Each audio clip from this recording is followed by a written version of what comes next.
Situation है बहुत escalate हो जाएगी और यहां से चीजें और खतरनाक हो सकती हैं। एक बड़ा पैनल मेरे साथ जुड़ा दर्शकों, उनके जरिए ये जो नैरेटिव, ये नैरेशन, ये डिटेल जो मैंने आपको बताई हैं वो अब आपको हमारे एक्सपर्ट समझाएंगे अपनी आसान भाषा में। स्वागत कीजिए एयर कोमोडोर एनके मेहता साहब का, डिफेंस एक्सपर्ट है सर। बहुत बहुत स्वागत है, बहुत शुक्रिया आपने हमारे लिए वक्त निकाला।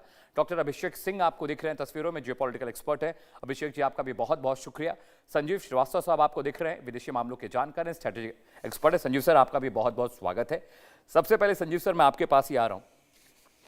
अमेरिका ईरान में बिजी है, साउथ चाइना सी बिल्कुल खाली है, प्रशांत महासागर में अब ताइवान की हालत वैसी ही हो गई कि एक मेमने को पेड़ से बांध दिया गया है और उसके चारों तरफ बहुत सारे भेड़िए और शेर और बगीरे घूम रहे हैं।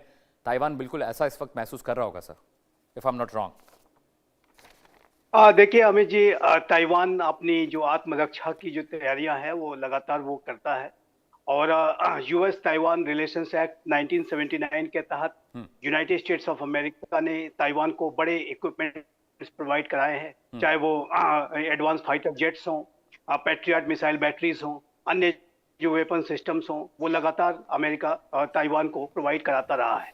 और ताइवान स्वयं से भी अपनी जो रक्षा की जो तैयारियां हैं वो करने के प्रक्रिया में उसने अपने खुद के जो वेपन सिस्टम्स को भी डेवलप किया है। और अभी आपने हाल के समय में ये भी देखा था कि जापान की जो प्रधानमंत्री तकाइची ने जिस तरीके का बयान दिया था कि यदि ताइवान के ऊपर चाइना का कोई एग्रेशन होता है तो उसका जो रिस्पांस है वो उसमें टोक्यो भी शामिल हो सकता है। तो ये जो ताइवान के ऊपर चाइना के द्वारा मंसूबे तो जरूर उसके हैं, इसमें कोई दो राय नहीं है कि चाइना ताइवान का फोर्सफुल ऑक्युपेशन करना चाहता है। ताइवान को वो अपने अपने मेनलैंड चाइना में बलपूर्वक मिलाना चाहता है और उस प्रक्रिया में चाइना लगातार जो ताइवान के एयर डिफेंस आइडेंटिफिकेशन जोन जो ADIZ का लगातार इंकर्जन करता है। हमने देखा है कि सीरीज ऑफ चाइना की जो फाइटर जेट्स हैं वो समय समय पर जाते हैं और वहां पर हर तरीके की इंटिमिडेटिंग एक्टिविटीज करते हैं और वो वापस आते हैं, उसके एयर स्पेस का वायलेशन करते हैं। चाइना के जो नेवल शिप्स हैं वो लगातार ताइवान को घेरते हैं। तो ताइवान की जो चैलेंज है उसको ध्यान में रखते हुए वो अपनी रक्षा की तैयारियां कर रहा है। यूनाइटेड स्टेट्स ऑफ अमेरिका उसके साथ खड़ा है और मैं ऐसा नहीं मानता कि ताइवान कहीं से उसको अकेला छोड़ दिया गया है, वो बिल्कुल उसके ऊपर नजर है। और मेरा स्पष्ट रूप से मानना है कि यदि चाइना ने कोई ऐसी हिमाकत की, कोई ऐसा एग्रेशन दिखाया तो उसका जो रिस्पांस है वो बहुत बड़े पैमाने पर चाइना को मिल सकता है। और एक बात मैं अवश्य कहना चाहता हूं कि चाइना की मंशा जरूर इस तरीके के किसी एग्रेशन को करने की है, लेकिन यदि वर्तमान स्थितियों का किसी तरीके से एक्सप्लॉयटेशन करते हुए जो अंतर्राष्ट्रीय समुदाय में दिखाई दे रही हैं, यदि चाइना ने ताइवान के ऊपर एग्रेशन के कदम बढ़ाए तो ये पूरी दुनिया के लिए डिवास्टेटिंग साबित हो सकता है और ये जो पूरा विश्व है किसी विश्व युद्ध के काफी नजदीक या ऐसी स्थिति में हम पहुंच सकते हैं।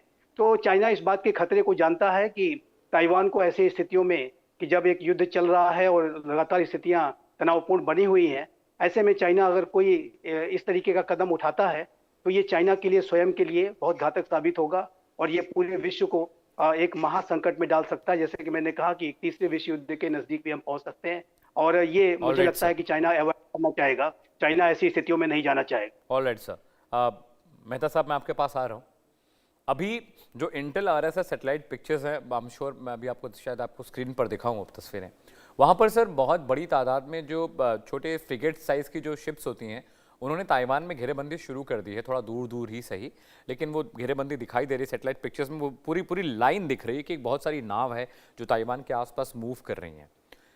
सर ये कहें कि ये सिर्फ दबाव बनाने की कोशिश है कि ज़्यादा ताइवान पर प्रेशर पुटअप करने के लिए चीन ये सब कुछ कर रहा है, क्योंकि पिछले 50 सालों में, 40 सालों में जब से वहाँ पर सिविल वॉर हुआ चाइना में सर, तब से चाइना यही ट्रम्पेट बजा रहा है कि ताइवान इज़ आर्स, वो हमारा हिस्सा है, वो अलग राष्ट्र नहीं, अलग कंट्री नहीं है। और अमेरिका की अपनी मजबूरियाँ हैं ताइवान के साथ खड़े रहने की, वो अलग अलहदा मसला, वो मैं डिस्कस करूँगा। ये सिर्फ प्रेशर बनाने की टैक्टिक्स है या सर आपको लगता है कि हमला करेगा और उसको लग रहा है ये मौका है क्योंकि अमेरिका बिजी है ईरान के साथ? मेहता साहब देखिए, अगर आप हिस्टोरिकली जाएं, जैसे आपने एक्सप्लेन किया, China has a legitimate claim over Taiwan because Taiwan China का हिस्सा था। और अभी तक बहुत सारे देशों ने ताइवान को इंडिपेंडेंट कंट्री नहीं डिक्लेयर किया, इंक्लूडिंग इंडिया। इंडिया का कोई एम्बेसी नहीं है वहां पे ताइवान में।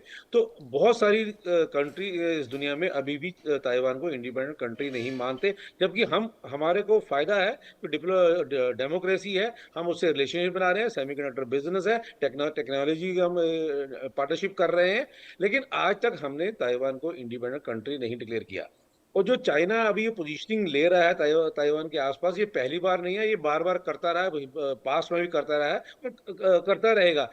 लेकिन अब जो जियोपॉलिटिकल सिचुएशन है, स्पेशली जब वेस्ट एशिया क्राइसिस के बाद, अब जो चाइना की पोजीशन है वो क्लेम करना ताइवान के ऊपर is much much stronger than before. अब यूएस के पास इतना कोई क्लेम नहीं है कि वो चाइना को रोक सके लेजिटिमेटली, क्योंकि उसने क्या किया, जो खुद किया, और खुद क्या कर रहा है, वो सिर्फ सिर्फ उसने ईरान के ऊपर ही नहीं हमला किया, बाकी और ग्रीनलैंड, कनाडा, क्यूबा तक पहुंच रहा है। तो इसलिए अब उसके पास क्लेम नहीं है, लेकिन ताइवान की सपोर्ट करने के लिए, मिलिटरी सपोर्ट करने के लिए और वैसे पोजीशन लेने के लिए जापान और यूएस साथ में आएंगे। मेरे को नहीं लगता इंडिया जैसा देश कोई उसका सपोर्ट करेगा, खुल के करेगा और बैकग्राउंड करेगा। द फैक्ट हमको ये बात बहुत माननी पड़ेगी कि 1945 तक ताइवान चाइना का हिस्सा था। 1895 से लेके 1945 तक वो जापान के पास रहा। 1945 से लेके 1949 में वो चाइना में रहा, उसके बाद वो अलग हुआ सिविल वार के लिए। इफ यू सी टेक्निकली और politically, China claim is genuine. अगर पीसफुल रीयूनिफिकेशन होता है but it is fine, but ये जो पोस्टर होता है, मेरे को नहीं लगता चाइना कभी ताइवान के ऊपर अटैक करेगा या फोर्सफुल करेगा। और अगर करेगा भी तो ताइवान को ओपनली सपोर्ट करने के लिए आई डोंट थिंक किसी, स्पेशली इस वेस्ट एशिया वॉर के बाद, किसी भी देश के पास इतनी काबिलियत है या कोई हिम्मत करेगा चाइना के अगेंस्ट खड़े होने के लिए। All it's point taken. अब मैं अभिषेक जी के पास जा रहा हूँ, जो पॉलिटिकल एक्सपर्ट है, चाइना मामलों के जानकार हैं। अभिषेक सर, अभी जो सिचुएशन आपको बनती दिख रही है कि चाइना एक लाला मुल्क है, मैं उसको लाला मुल्क कहता हूँ, जिसका फोकस सिर्फ बिजनेस में है। काम करिए, सामान बेचिए, मैन्युफैक्चरिंग करिए, इकोनॉमी को खूब ग्रो कराइए, दुनिया भर में अपना इंपोर्ट एक्सपोर्ट अच्छा करिए। वो वॉर में, प्रॉक्सी वॉक्सी में बिलीव नहीं करता है। वहाँ पर कोई आतंकवादी गतिविधि आपको नहीं दिखाई देगी कि वहाँ पर आतंकवादी धमाका कर रहे हैं। वो बिल्कुल कंट्रोल करके रखता है सबको, हर चीज़ को। वहाँ का पत्ता पत्ता, बूटा बूटा परमिशन लेके जिनपिंग साहब की काम करता है। अभी जो सिचुएशन आपको बन रही, क्या ताइवान इतना बड़ा एक ईगो फैक्टर है चाइना के लिए कि वो ताइवान पर हमला करेगा? उसको लगता है कि भाई सब शांति से चल रहा है, बढ़िया है, धंधा हो रहा है, पैसा आ रहा है, इकोनॉमी ग्रो कर रही है, तो वहीं तक सीमित आपको लगता है, या चाइना को भी थोड़ा स्ट्रैटेजिकल अंगड़ाई लेने की जरूरत है? भाई नहीं, ताइवान को हम लेकर आएंगे, इतना पुराना नैरेटिव है, मौका हमारे लिए। अभिषेक सर। देखिए, ताइवान को लेकर चीन की जो एक नीति है बहुत ही स्पष्ट रही है, वन कंट्री टू सिस्टम की। देखिए, समय समय पर हम देखते हैं कि चाइनीज फॉरेन पॉलिसी और कम्युनिस्ट पार्टी ऑफ चाइना और चीन के नेताओं ने ताइवान को चीन में मिलाने को लेकर अपनी बात बहुत ही स्पष्ट रूप से कही है। अगर अभी थोड़ा सा पहले भी जाके देखें तो चीन में जो 2 सेशंस हुआ कम्युनिस्ट पार्टी ऑफ चाइना का, तो देश की राजनीतिक, कूटनीतिक और आर्थिक दिशा को तय करता है, तो उसमें जो प्राइम मिनिस्टर ली का चियांग थे, उनका स्टेटमेंट था कि ना सिर्फ ताइवान के सबवर्ट में या ताइवान के अलगाव को किसी भी प्रकार का विरोध करेंगे, बल्कि उसके क्रैकडाउन का भी प्रयास करेंगे। तो अपने आप एक बहुत ही कड़ी भाषा का प्रयोग था जो उन्होंने इस बार किया कि ताइवानी अलगाववाद को चीन से विरोध ही नहीं करेगा, बल्कि उसको क्रैकडाउन करने का भी प्रयास करेगा। इसके अलावा जो चीन की इसी सेशन के दौरान जो पीएलए के सेना प्रमुख थे, जो पीएलए के चीफ थे, उन्होंने भी जो है ताइवान की चीन में इंटीग्रेशन को लेकर मिलिट्री एक्सरसाइज और सेना की भूमिका पर फोकस किया। इसके अलावा अगर हम देखें वांगी जो वहाँ की प्रीमियर, उनका विदेश मंत्री जो है, उनका भी स्टेटमेंट इसी संदर्भ में आया, जिसमें इस बात को स्पष्ट किया गया कि चाइना किसी भी प्रकार का उन्होंने स्पष्ट किया कि जो ताइवान है वो चीन का एक इंटीग्रल पार्ट है, एक इनएलिएनेबल पार्ट है।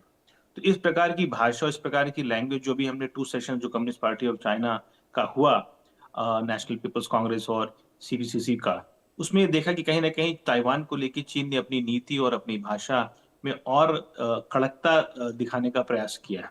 Right sir. इसके अलावा अगर थोड़ा हम हाल के घटनाक्रमों को देखें, जैसे आपने ताइवान के ऊपर ये एरियल ड्रिल की बात की, तो ये एक कंटिन्यूअस तरीका है, ये कंटिन्यूअस प्रैक्टिस है जो चीनी सरकार करती रहती है। दिसंबर के समय में हमने देखा कि बहुत सारे मिसाइल्स और एरियल ड्रिल ताइवान पे किया गया। इसी वर्ष अगर पिछले साल हम मार्च में जाके देखें तो लगभग 90 के आसपास एरियल ड्रिल्स और लड़ाकू विमानों को ताइवान के ऊपर से निकाला गया, उनका जो एयर डिफेंस जोन है उसको वायलेट किया गया। मुझे लगता है जो हाल की घटनाक्रम है उसका एक कारण तो वेस्ट एशियन क्राइसिस रही कि अमेरिका और ज्यादातर वैश्विक शक्तियां उसमें उलझी हुई हैं। तो कहना है ताइवान को लेके या ताइवान के इंटीग्रेशन को लेके चीन थोड़ा सा इस मामले को बना रहा है। दूसरी बात जैसे कि अभी निकल के आई कि जिस प्रकार से चाहे वेनेजुएला की बात हो या यूक्रेन में सुरक्षा संकट को लेकर रूस ने हमला किया या फिर ईरान में क्राइसिस को लेकर अमेरिका ने हमला किया, तो हो सकता है कि इन आधारों को एक ग्राउंड बनाकर चाइना भी अपने सिक्योरिटी इंटरेस्ट और अपने नेशनल इंटरेस्ट के आधार पर आने वाले समय में किसी प्रकार की मिलिट्री स्ट्राइक के बेसिस अभिषेक पर सर, और उसको आपको लगता है सिचुएशन इतनी जाएगी कि चाइना अटैक कर सकता है? क्योंकि ताइवान की शक्ति अगर अमेरिका को माइनस कर दें तो ताइवान की का माफ करिए वर्ड यूज कर रहा हूं, ताइवान का साइज उसकी हैसियत नहीं है चाइना से लड़ने की, अगर माइनस अमेरिका को कर दें तो। आप जैसे ईरान जंग को, संजीव सर भी यहाँ बैठे हुए हैं, हम ईरान जंग पे डिस्कशन करते थे तो सारे गेस्ट ये कहते थे कि नहीं, ईरान पर अमेरिका हमला नहीं करेगा, ये स्ट्रैटेजी है, प्रेशर बिल्डअप कर रहे हैं, वॉरशिप भेज रहे हैं ताकि जो शर्तें हैं अमेरिका की वो मान जाए, इसराइल की शर्तें मान जाए। ये सब बातों पर, इन संभावनाओं पर हम बातचीत करते थे। लेकिन अब समय थोड़ा अभिषेक सर बदल रहा है। आप बिल्कुल श्योर है कि चाइना अटैक नहीं करेगा? कितना परसेंट नहीं, आपको मैं श्योरिटी लग बिल्कुल रही है? नहीं, इस मामले में कोई श्योरिटी के साथ नहीं कर सकता। मैं तो आपको ये बताने का प्रयास कर रहा हूँ कि जिस प्रकार से सिक्योरिटी इंटरेस्ट का हवाला देके अमेरिका ने वेनेजुएला और ईरान पर हमला किया, जिस और प्रकार से क्यूबा, अब यूक्रेन क्यूबा के पे मामले प्लानिंग भी चल रही है अभिषेक सर, अब क्यूबा पे भी प्लानिंग प्रकार चल से रही है। यूक्रेन पर रशिया ने अपने सिक्योरिटी इंटरेस्ट का हवाला दिया, तो इन परिस्थितियों को फायदा उठाकर और अपनी सैन्य ताकत का उपयोग करते हुए, जिस प्रकार की भाषा भी टू सेशन में हमने वांगी, दिका चियांग और चीन के सेना प्रमुख के द्वारा सुनी है, तो हो सकता है इस भौगोलिक, इस जियोपॉलिटिकल सिचुएशन का फायदा उठाते हुए चाइना ताइवान की इंटीग्रेशन को लेकर किसी प्रकार की मिलिट्री स्ट्राइक करे। दूसरा कारण इसका ये भी देखने को मिलता है कि हाल में बड़ी संख्या में डिफेंस डील जो हुई है और लगभग 40 बिलियन के आसपास का जो रॉकेट सप्लाई है, टैंक सप्लाई है और मिसाइल सप्लाई भी ताइवान ने अमेरिका से प्राप्त की। तो उसको लेकर भी एक चाइना एक पॉलिटिकल सिग्नलिंग देना चाहता हो ट्रंप की चीन यात्रा से पहले कि अगर इस प्रकार का डिफेंस कॉपरेशन बढ़ता रहेगा तो चाइना हो सकता है मिलिट्री स्ट्राइक के द्वारा ताइवान का चाइना में इंटीग्रेशन करने का प्रयास करे। तो मुझे लगता है सारे ऑप्शंस खुले हुए हैं। ये प्रेशर बिल्डिंग टैक्टिक है, लेकिन हमें इस हमले को हम बहुत ज्यादा इग्नोर नहीं कर सकते, इसको रूल आउट नहीं करते इस पॉसिबिलिटी। ठीक है Abhishek sir, please stay with me, point taken. Sanjeev sir, अभी जैसा कि आप बता भी रहे थे कि अमेरिका एक बहुत मजबूत एलाई ताइवान का है, उनका नैरेटिव चाहे जो भी रहा हो चाइना का वन चाइना वन पॉलिसी को लेकर, लेकिन अमेरिका हमेशा से ताइवान के साथ रहा है। अपना थर्ड जो डिफेंस सिस्टम था वहाँ पर वो डिप्लॉयड था, वक्त वक्त पर मिलिट्री एक्सरसाइज हो रही है, अमेरिकन नेवी वहाँ पर जाती है, अमेरिकन एयरफोर्स जाते हैं वहाँ पर, मरीन कमांडोज जाकर ताइवानी सैनिकों को वहाँ पर ट्रेन करते हैं, ये सब चीज़ें वहाँ पर मुसलसल लगातार ये प्रक्रिया चल रही है। लेकिन अगर सर